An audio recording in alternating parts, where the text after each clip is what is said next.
सोमवार के दिन तू मेरे मंदिर के दरवाजे पर चौखट पर बैठ जाना, और दूसरा प्रतिदिन शाम के समय पर तू बेलपत्री के पेड़ के नीचे बैठ जाना। जो तेरी बेल वृक्ष के नीचे सेवा करने आए, जो शंकर जी के मंदिर में सोमवार को जल चढ़ाने आए, उसका जो पात्र जल चढ़ाकर जब वो घर लेकर जाए, उसके पीछे पीछे पात्र के पीछे पीछे तू जाना और उसके घर में लक्ष्मी का भंडार भरकर आए। लक्ष्मी बेलपत्र के वृक्ष के नीचे तू विराजमान हो जा। उस बेलपत्र के वृक्ष के नीचे जो बुआरी लगाए, सेवा करे, चाकरी करे, एक बेटी को जैसे बड़ा करते हैं वैसे बेलपत्री के वृक्ष को जो बड़ा करे, बेलपत्री के वृक्ष का जो पालन करे, पोषण करे, उसकी संभाल करे, उस बेलपत्री के वृक्ष को जैसे जैसे वो उन्नति करे वैसे वैसे उसके घर में समृद्धि बढ़ते जाए। उस जिसका खुद का मकान नहीं हो, खुद का मकान नहीं हो, किराए के मकान में रहते रहते जिंदगी बीत रही हो, खुद का नहीं, और बहुत दुख का जीवन चल रहा हो, बहुत कष्ट का जीवन, बहुत अपना खुद का कोई मकान नहीं, मान लो प्लाट है पर मकान बन नहीं रहा, या कोई प्रॉपर्टी अपनी नहीं बन रही, तो हम इस व्यासपीठ से कहना चाहेंगे कि एक प्रयोग अवश्य करिएगा, एक प्रयोग अवश्य। अपने आसपास के 5-6 बेलपत्र के वृक्ष देख लीजिए। अपने आसपास के नजदीक के 5-6 बेलपत्र के बड़े बड़े वृक्ष देख लो या छोटे वृक्ष देख लो।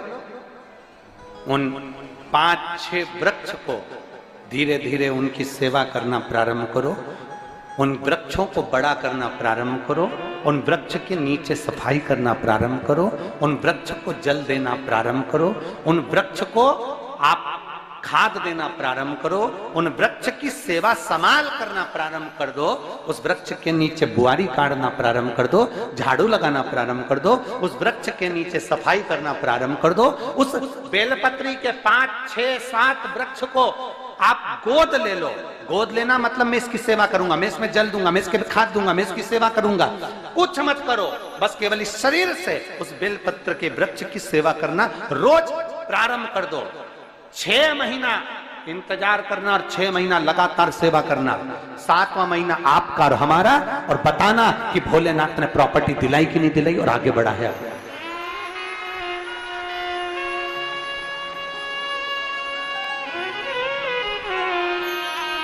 एक बेलपत्र का वृक्ष जिसके नीचे माता लक्ष्मी विराजमान होती है, एक बेलपत्र के वृक्ष के नीचे लक्ष्मी रहती है।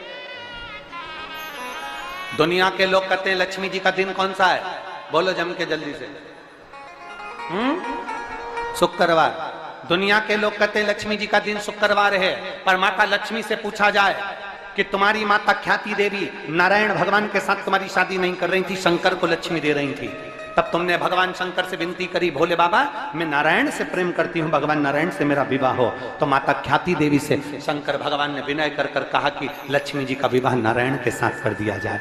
भगवान नारायण के साथ जब लक्ष्मी जी का विवाह हो गया, तब लक्ष्मी जी हाथ जोड़कर बोलती हैं, बाबा मेरा विवाह नारायण के साथ हो गया, पर मैं आपके चरणों की सेवा करना चाहती हूँ, बाबा आप कृपा करिए कि मैं क्या करूं आपके लिए। शंकर भगवान कहते हैं लक्ष्मी बस 2 चीजें कर दे, एक सोमवार के दिन तू मेरे मंदिर के दरवाजे पर चौखट पर बैठ जाना, और दूसरा प्रतिदिन शाम के समय पर तू बेलपत्री के पेड़ के नीचे बैठ जाना। जो तेरी बेल वृक्ष के नीचे सेवा करने आए, जो शंकर जी के मंदिर में सोमवार को जल चढ़ाने आए, उसका जो पात्र जल चढ़ाकर जब वो घर लेकर जाए, उसके पीछे पीछे पात्र के पीछे पीछे तू जाना और उसके घर में लक्ष्मी का भंडार भरकर आए। लक्ष्मी बेलपत्र के वृक्ष के नीचे तू विराजमान हो जा। उस बेलपत्र के वृक्ष के नीचे जो बुआरी लगाए, सेवा करे, चाकरी करे, एक बेटी को जैसे बड़ा करते हैं वैसे बेलपत्री के वृक्ष को जो बड़ा करे, बेलपत्री के वृक्ष का जो पालन करे, पोषण करे, उसकी संभाल करे, उस बेलपत्री के वृक्ष को जैसे जैसे वो उन्नति करे वैसे वैसे उसके घर में समृद्धि बढ़ते जाए, उसके घर में वैभव बढ़ते जाए। ये शंकर भगवान माता लक्ष्मी से करे, भगवान शिव माता लक्ष्मी से करे। तो भस्म, अगर शिव के मंदिर में भस्म मिल जाए, शंकर पर चढ़ी हुई भस्म अगर मिल जाए तो, और अगर भस्म ना मिले ना, तो शंकर के जो शंकर भगवान का जो शिवलिंग है, शिवलिंग के आसपास में जो जलाधारी है, यहाँ अगर भस्म ना मिले तो इस जलाधारी पर अपना हाथ स्पर्श कर कर अपने तन पर उसको लगाकर जरूर आओ। भस्म एक शंकर पर चढ़ा हुआ जल, दूसरे नंबर पर है शंकर पर चढ़ी हुई भस्म। ये दो स्पर्श जरूर, स्पर्श। एक भस्म का एक बड़ा सुंदर चरित्र आता है। दूसरा, जिस भूमि पर बैठकर कथा सुनो उसकी रज को अपने मस्तक पर थोड़ा सा लगाकर अवश्य जाओ, वो जीवन का एक आनंद है। और शंकर के मंदिर में जाओ तो दो चीजें अवश्य लेकर आओ। पहला, शंकर जी पे चढ़ा हुआ, जम के बोलो, जल अवश्य लेकर आओ। क्योंकि जब तुम जल लेकर आते हो, पात्र लेकर आते हो, तो मेरा महादेव लक्ष्मी जी को तुम्हारे पीछे पीछे तुम्हारे घर तक भेज देगा। चढ़ी हुई बेलपत्र मत खाओ, लोग कहेंगे शंकर पर चढ़ा हुआ ये मत पाओ। हम इस व्यासपीठ से निवेदन करना चाहेंगे कि आप अगर दिल रखकर अपने बाबा से कहोगे ना, तो बाबा पर चढ़ा हुआ जो जल है ना, वो जल साधारण नहीं रहता। मेरा भोलेनाथ जब दुनिया को अमृत देता है तो तुमको भी अमृत दे देता है। दो चीजें कभी मत छोड़ो। अगर मंदिर में गए हो तो दो चीजें कभी मत छोड़ो। कथा में गए हो तो दो चीजें कभी मत छोड़ो। एक, कथा श्रवण करना। दूसरा, जहां कथा बैठकर सुनते हैं वहां की रज को अपने मस्तक पर लगाना। कथा सुनने के बाद आप यहां से जाओ, भले दरी बिछी है, आसन बिछा है, कारपेट बिछा है, उस पर अपना हाथ फेर कर उस रज को अपने मस्तक पर जरूर लगाओ। क्योंकि शिव पुराण में, भागवत पुराण में, स्कंद पुराण में, कुर्म पुराण में, नर्मदा पुराण में, लिंग पुराण में, नारद पुराण में, ब्रह्म वैवर्त पुराण में, जितनी भी पुराणे हैं, सब पुराणों में लिखा है कि जिस स्थान पर बैठकर हम भगवान की कथा को सुनते हैं, उनको याद करते हैं, जितनी देर हम उनको याद करते हैं उतनी देर वो परमात्मा उस स्थान पर बैठा हुआ रहता है। हाथ रखकर बोलना, शंकर भगवान से तुम्हारा रिश्ता कौन सा? शिव जी से आपका कौन सा रिश्ता?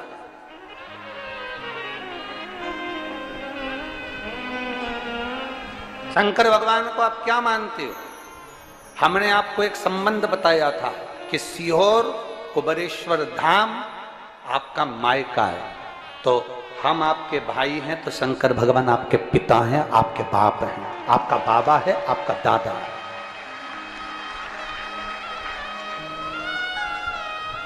अब आपसे हम प्रश्न करें, उत्तर मेरी कुरुत की बहनें भी देंगी और मेरे जीजा उन भी देंगे और मेरी बेटियां और मेरे बेटे देंगे उत्तर।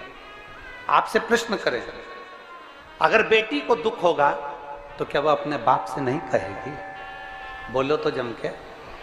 बेटी को तकलीफ है वो अपने बाप से ना कहेगी।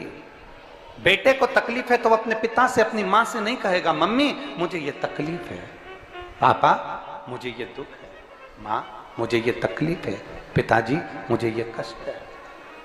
क्या वो अपने माँ बाप से नहीं कहेंगे? क्या वो अपने माँ बाप से विनय नहीं करेंगे? और माँ, पिता, फिर उसके करीब में, उसके नज़दीक में जो भी होता है वो माँ बाप निकाल कर उसको दे देते हैं, माता पिता उसको दे देते हैं। माता, लोग कहते हैं कि शंकर जी पे चढ़ा हुआ जल मत पियो, लोग कह देते हैं शंकर जी पे चढ़ी हुई बेलपत्र मत खाओ। कोई इस बहन से पूछे, सुनीता सोनी से, कि शंकर पर चढ़े हुए जल से उसकी गांठ जो डबल से उसके शरीर में आ गई थी वो समाप्त हो गई, तो जरा विश्वास करिएगा कि एक बेटी अपने माँ बाप से ही तो कहेगी, और बाप के पास में जो होगा वही तो अपनी बेटी को देगा दुख को मिटाने के लिए। तो मेरे शंकर भगवान के पास तो उसका चढ़ा हुआ जल है। दूसरा, जिस भूमि पर बैठकर कथा सुनो उसकी रज को अपने मस्तक पर थोड़ा सा लगाकर अवश्य जाओ, वो जीवन का एक आनंद है। और शंकर के मंदिर में जाओ तो दो चीजें अवश्य लेकर आओ। पहला, शंकर जी पे चढ़ा हुआ जम के बोलो, जल अवश्य लेकर आओ, क्योंकि जब तुम जल लेकर आते हो, पात्र लेकर आते हो, तो मेरा महादेव लक्ष्मी जी को तुम्हारे पीछे पीछे तुम्हारे घर तक भेज देगा। दो चीजें लेकर अवश्य आओ, और शिव पुराण में जाओ तो दो चीजें लेकर अवश्य जाओ। पहले नंबर पर शंकर की कथा और अपने अंदर विश्वास कि मेरे महादेव की मैंने कथा सुनी है, अब मैं भटकूंगी नहीं। सारी दुनिया में मैंने ठोकर खा ली, अब कहीं ठोकर नहीं खाऊंगी, अब तो दरवाजे पर महादेव के जाऊंगी, बाकी क्या। दूसरा, कथा में बैठी हूं बाबा के इस रज को, ये रज नहीं है, ये धूल नहीं है, ये मेरे बाबा के कैलाश 12 ज्योतिर्लिंग का चंदन है, इसको मस्तक चढ़ाऊंगी अपने हृदय से। लाते हो आप लोग? हाथ उठाओ जरा, रख लो, बहुत बढ़िया, प्रणाम आपको सभी को, नमन। 2 बूंद जल लेकर आओ, पगला नहीं पियो तो उस जल को अपने घर में छींट दो।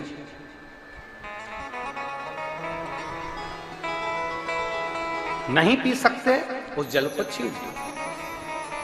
सारे घर के लोग नहीं पी रहे, उस जल को मटके में डाल दो, हंडे में डाल दो। 2 बूंद जल हंडे में डाला, सब पी गई। आपको अलग अलग किसी को देने की जरूरत नहीं पड़ी, किसी को नहीं। हंडे में डाल दो, मटके में डाल दो, सब उस पानी को पीना प्रारंभ।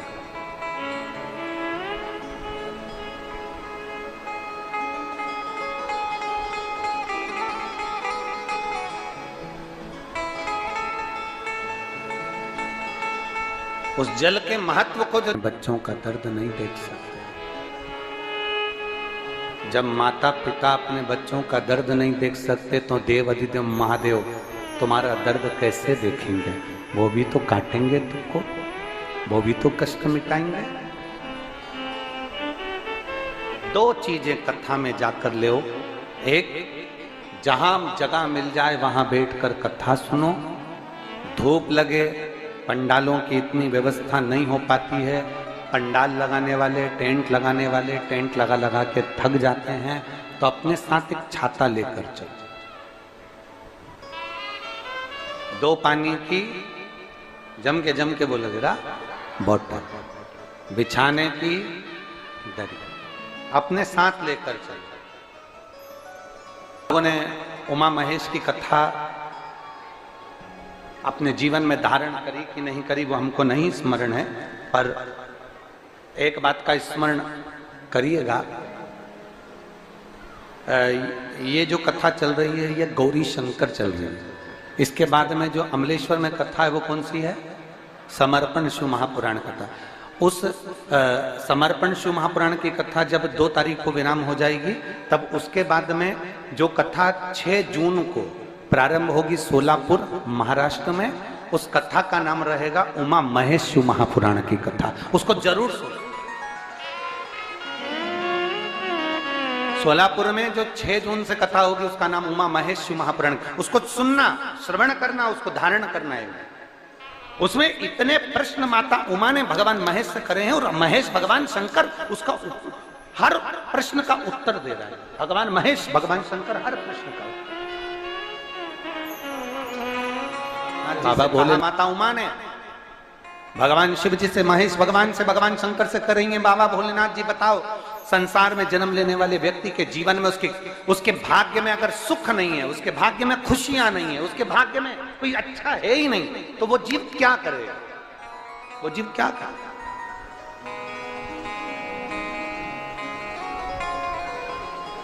भगवान शंकर कह रहे हैं, पार्वती,